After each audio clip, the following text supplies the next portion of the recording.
Nahum 1 and 7. Nahum 1 and 7. God is good. He is a stronghold in the day of trouble. Watch this. God is good, a hiding place in tough times. He recognizes and welcomes anyone looking for help. The Lord is good, a strength, a stronghold in the day of trouble. He knows, recognizes, has knowledge of, and understands those who take refuge and trust in Him. What happens is when things start happening, just like last night when I heard about Dad, that was a pretty tight hit right to start with, because I wasn't even called by my stepmom, I wasn't called by my dad. There's a guy that doesn't even work with him. He texted me, and he didn't text in a way that I honestly understood him. He said, did you, he said, you in Dad hospital. If he hadn't said he was working with Jimmy, I would not have known it was Dad. So then when I called my mother-in-law, I was thinking, well, somebody should have called me by now. And so when I called, because it was 4 o'clock, and it happened at 10. And so she said, I was just waiting to find out what the doctor, he'd been in the emergency room from 10 o'clock that morning until 4 before they actually did surgery. So that was a long time. So again, Nahum, he's a stronghold, a hiding place in tough times. There comes a time when things are just so, think about this. How many times when you're hurting, when you were a child, you just went and climbed in your mom or daddy's arms and they held you? A lot. Well, that's what he's talking about here. God is good. He's a hiding place in tough times. He'll take you and put you in his arms and he'll hold you and help you when you're going through something. So here we are. Here's the 7. I only got 6 up there, but you can write down number 7. Number 7 I just dealt with recently. So here we go. Here's the different kinds of unhealthy grief. Ready? You got any questions? Let me know. You got any suggestions, any comments? That'll be fine. Number 1, inhibited grief. Inhibited grief is when you deny the grief is actually ever there. And here's what somebody usually says, this is not really happening to me. Again, grief, all grief starts with denial. That's the shock absorber. It keeps you from falling to pieces. But when you stay in that denial, you're locked in it. This didn't really happen to me. What you do is you keep pushing away help and you keep building a wall. Because that's not happening. If I keep denying, DC was in a band for 10 years. They played all over 3 or 4 states. And the steel guitar player, his wife had cancer. And it started with a knot. And she wouldn't check. She checked the knot, knew it was there, and it was sore, and it got worse and worse and worse. It really got bad. She wouldn't go to the doctor, and she kept hiding from her husband. Eventually, when he found out, he made her go to the doctor. By that time, it was too late. She wound up a year later dying with cancer. If she'd have gone to it 3 years earlier, she'd have been fine, more than likely. But she didn't go to the doctor. She kept denying it. The same way, sometimes we've got grief and we deny that it's actually there. Oh, I'm not hurting. Sometimes, especially guys, we think it's a sign of being a sissy. I'm not hurting. Who says I'm hurting? That's right. But you know what? Yeah, we all hurt. We all hurt. You hit every last one of us with a hammer on our hand, we all gonna holler. Unless you got a bionic hand. Number 2, isolated grief. Isolated grief is when you have selective remembering. I know husbands have selective remembering, kids have selective remembering, and every now and then wives have selective remembering. Remember what you want to. My wife says, don't you remember me saying that? And I go, no. And she says, you just don't want to remember. No, it's not I don't want to remember, I don't remember. It always tickles me when she comes up and I ask her something. She says, I don't remember. And I go, huh? You didn't remember that? And she goes, okay. Point taken. Okay. I refuse to think about that car accident again. Without remembering, you can't heal. That's part of therapy. That's part of, not only part of therapy, it's part of counseling, is you go back and you dig it up. I know it hurts to dig it up, but when you dig it up, then you can find healing. But until you dig it up, you can't find healing. It's just partial healing. And I'll explain that in the very end, because all these kind of fall right into the very last one. So then, insulated grief, reduced emotional involvement. I'm not gonna open up myself to be hurt this way again. How many's ever said that? We talked about that the other day when we were talking about, the tree. I can't think of any tree right now, but, sycamore, yeah. We shy away from closeness, even in families. We just push people away. That happens to a lot of men and women both, if they get hurt by a girlfriend or a boyfriend. And some people will go through life never trusting anyone again. That's right. I know a guy that did that. Yeah, it's true. You're very true. And I've worked with people and I go, you're going to have to let down your barrier. You're going to have to let it down. If you don't let down your barrier, you're going to live life. You're going to think you're going to live life unharmed, but actually you've been harmed the worst of all by not allowing anybody back into your realm of closeness. So then, number 4, intellectualized grief. Here's one I have a problem with. Well, it could have been worse. We rationally explain everything. Well, it could have been worse. You know, like when Daddy cut his fingers, and after I found out what had happened, I said, well, it could have been worse. You could have lost them. There I was. Yep. And then I was working on this on the way to. I got so many grandbabies and so many different sporting events. It's like I need an airplane with a sports logo on the side of it to fly me all around to different places. And so I was on the way to. Get a helicopter. Yeah. I was going to go to Greensboro, and they told me to wait. So I said, well, I'll go ahead and go to Emmy's game because it's the last one I'll be able to go to unless she makes All-Stars.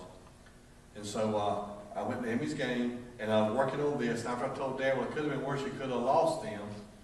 Then I'm looking down here, and I went, oh, intellectualized grief. Yeah, there's David Linton's picture right there. You got to get the possible traffic blue. Yeah. Another phrase that would work there. Mm-hmm. Oh, we've been expecting this for years. Oh yeah, that's right. Been expecting it, or yeah, that's a good one. That's a good way to put it. Now, when this all comes down to number 7, all of the other 6 can fit in number 7. And I have a real life scenario. I actually have them for all of them, but especially number 7 because it's the most recent. Okay, inverted grief. Inverted grief is very complex. The reason it's complex is it says returning to immature ways of responding. I can't believe it. I just had a temper tantrum like I was when I was 5 years old. What happens is, not only can you call it inverted grief, you can call it unresolved grief. And what happens is, at the age of the problem, have you ever seen somebody that you thought was one of the most mature men, mature women, and something happened, all of a sudden they start acting like they're a child again? You go, why are you acting that way? What is going on? I've never seen you act this way. Have you ever said to somebody, I've never seen you act like this? You know what's happened? Somewhere back, 10, 15 years old, 5 years old, somewhere, they had a hurt that's unresolved. And when they get their button pushed, emotionally, they go back because they never were healed. Okay? Because they were never healed, they go back to wherever they were stumped, where it was unresolved. And that's why a 30-year-old, a 40-year-old, a 50-year-old, a 60-year-old can all of a sudden sound like he's 5. I think a 70-year-old can do it once in a while, too. A 70-year-old can do it? I've seen Been there, done that. Yeah, I've seen it. I've done it myself. I'm thinking, why did I act like that? You know, that's not me. I thought I got over all that. And then I go, wait a minute. And I sit back and think about it. There's something unresolved. And that's where counseling comes in and therapy comes in. So there's inverted grief. And then there's immortalized grief. Immortalized grief is, think about this. Think about somebody's done you wrong, and so that you don't forget it, you stamp it right on your arm. You get a tattoo right on your arm. Such and such hurt me on such and such day. I can never forget it. There's somebody that I know that her husband had run around, and she found a Valentine's card from his girlfriend. She kept it in her pocketbook so she wouldn't forget. It's like that, like the woman come in and hit the guy over the head, the guy's reading the paper, and she hits him on top of the head with a frying pan. And she says, what's that for? She said, look. And holding up the piece of paper, she said, I found this in your pocket of your coat as I was washing it. And it was up and says, Eloise. And he goes, he said, that's the number of the horse I was betting. That's the name of the horse I was betting on last week. She said, I'm so sorry, honey. Please forgive me. She said, no problem. About a week later, she comes with a bigger frying pan and bolos it. When he gets above the floor, he says, what's wrong? She said, your horse just caught.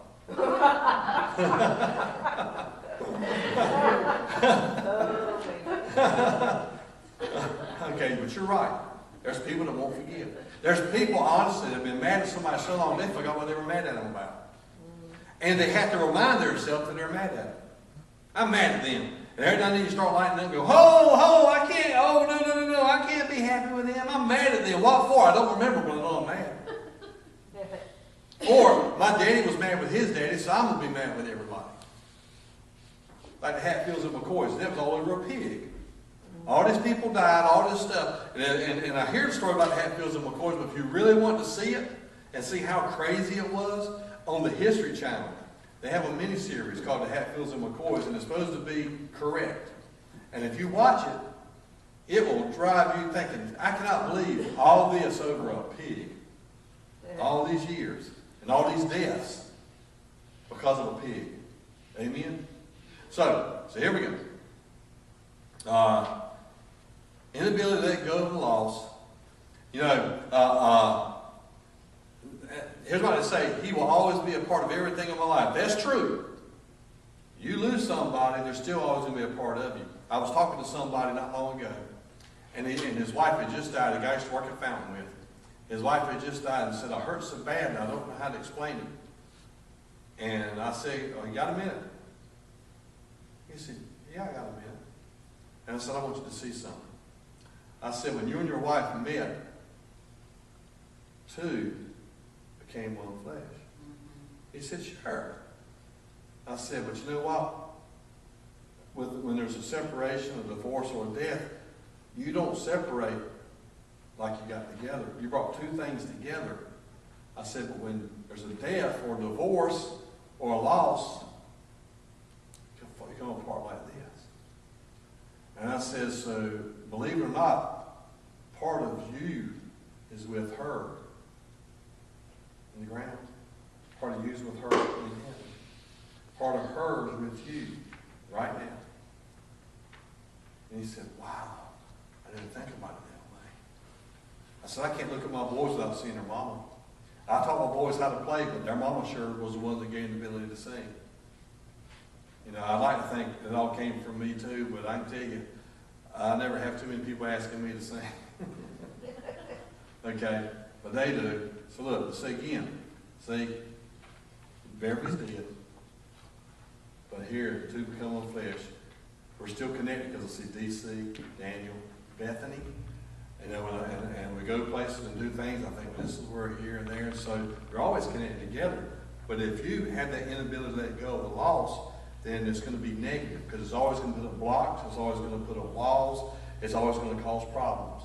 But if you can come to grips with this and know that's going to be there. I tell people when they get really what they said, the only way we can get out of this is a divorce. And I said, well, you might think you're getting out of it by a divorce. I said, but the problem is divorce is not going to get you out of all of it because when you divorce, this is what happens. And I said, for the rest of your life, if you've got kids, you're going to be connected together until one of you die. Think about it. Is it easier to work it out? Or is it so bad that you have to break up? And there's some times where you have to break. I understand. I'm not saying there's a once and for all thing, but still, that's why. That's why it hurts, because we're still interconnected. All right. So now here's what you need to write down.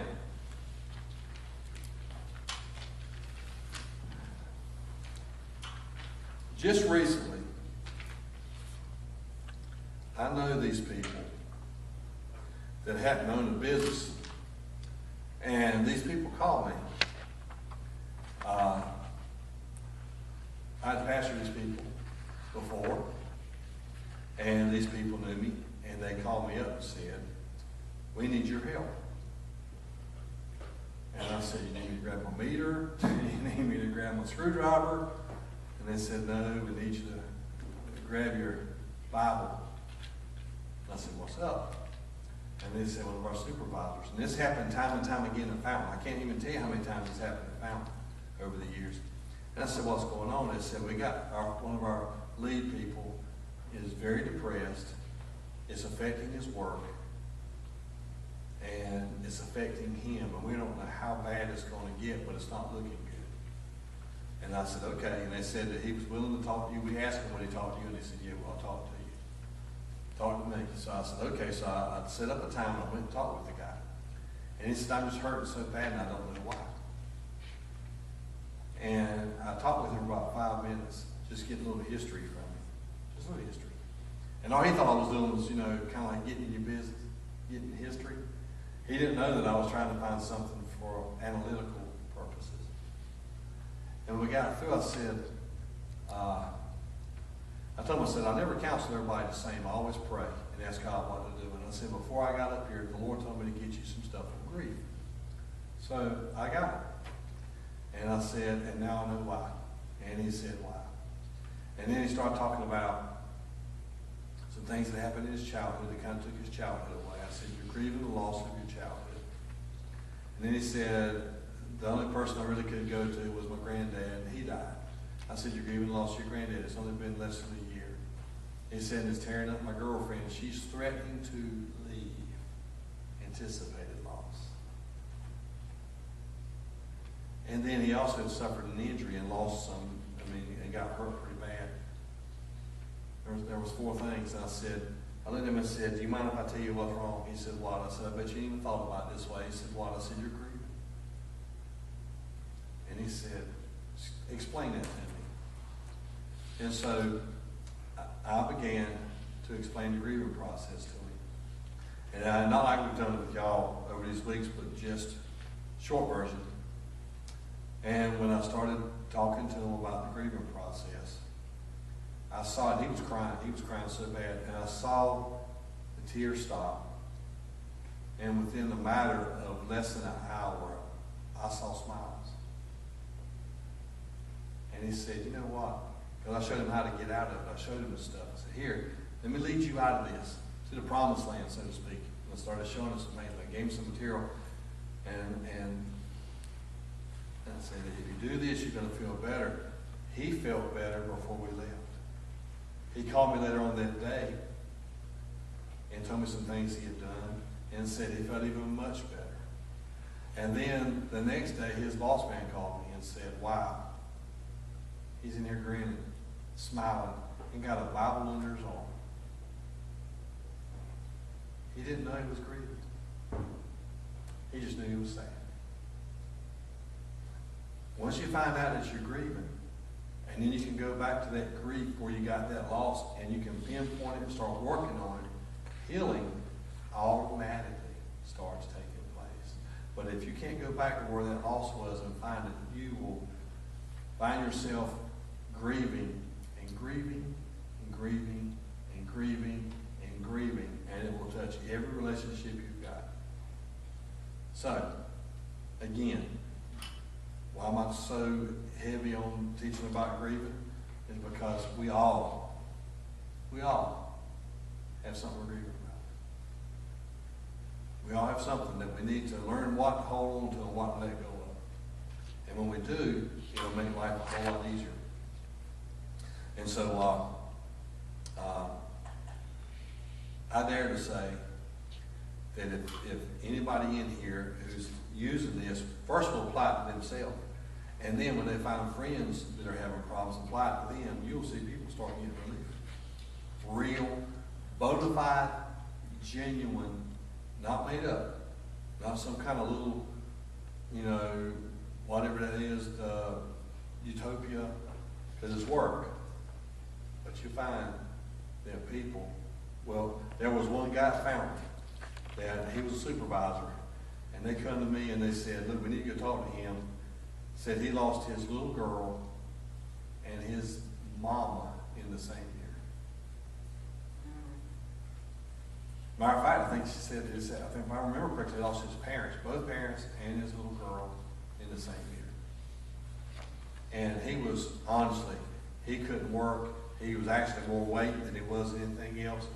And they asked me, would I please go talk to him? And so I carried it to the side, and we got talking. And I asked him, what's going on? He said, I'm just really sad, and I can't get over it, I can't shake it. And I said, this is going to hurt, but let's talk about it. And he said, well, I said, have you had any loss? Because he didn't know that I knew. I said, have you had any loss lately? And he said, I lost my little girl. I lost my parents in the same year, last year. And I said, do you want God to help you? He said, I need God to help me. And I said, well, how about let's go back and visit that? He said, okay. We went back and visited it. And then I showed him some techniques to get through. And a week later, they come to me and said, wow, what is it? And I said, it's not me. First, it's the Holy Ghost. It's God. Number two, it's him doing the stuff I showed him to do. It's not me. I'm out of it. And I ran into that guy. This is how God works. I ran into that guy Saturday at the parts house. I was doing something for Linton's car. I ran into the guy at the parts house. And the first thing he did when he saw me was he held his arms open just like this. He said, come here, you big rascal. And he gave me a great big old hug and said, how you doing? I said, I couldn't be doing any better. Little things I say, like I had to sit on both hands, keep clapping all the time or something. And he said, I know how you feel because I feel the same way. I'm so glad God has got everything under control. And he weren't like that years ago. God knows how to take care of your pain. What would you kind of classify as unrealized grief? What with Like you were talking Yourself. about. Yeah, unrealized. Just unrealized. That's the number one thing. That's why I said you could take all this other stuff and you can put it, unrealized would be like the major category, and all this stuff could fall under unrealized, because sometimes you've done all this stuff because you had inhibited grief, denial, or selective remembering, or reduced emotional involvement because you actually don't really realize that you're grieving. And if you can realize that you're grieving, then you can go back and visit it. You can go back and visit it. There was I don't know if you ever heard it, and maybe I can get DC to do it here at church.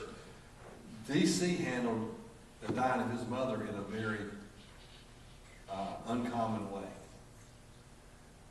When she was dying, and there was only like seconds before she died, it was just me, him, and Daniel in intensive care. We were holding hands with her mama.